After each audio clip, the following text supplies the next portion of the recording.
ஸ்ரீவைகுண்டம் அருகே மணக்கரை மலைப்பார்வதி அம்மன் கோவில் திருவிழாவை முன்னிட்டு நடைபெற்ற மாபெரும் மாட்டுவண்டி பந்தயத்தை ஏராளமானோர் ஆர்வத்துடன் கண்டு களித்தனர். தூத்துக்குடி மாவட்டம் ஸ்ரீவைகுண்டத்தை அடுத்த மணக்கரை மலைப்பார்வதி அம்மன் கோவில் திருவிழாவை முன்னிட்டு ஆண்டுதோறும் மாட்டுவண்டி பந்தயம் நடத்தப்படுவது வழக்கம். அதன்படி இந்த ஆண்டிற்கான மாட்டுவண்டி பந்தயம் இன்று வெகு விமர்சையாக நடைபெற்றது.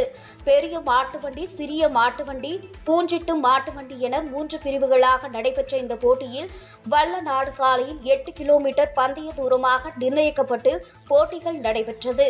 பெரிய மாட்டுவண்டி பந்தயத்தில் 10 மாட்டுவண்டிகளும், சின்ன மாட்டுவண்டி பந்தயத்தில் 13 மாட்டுவண்டிகளும் மற்றும் பூஞ்சிட்டு வண்டிகளும் கலந்து கொண்டு இலக்கை நோக்கி சீர்பாய்ந்தன. மாட்டுவண்டி பந்தயத்தை சுற்றுவட்டார பகுதிகளைச் சேர்ந்த ஏராளமான பொதுமக்கள் ஆர்வத்துடன் கண்டு ரசித்து மகிழ்ந்தனர்.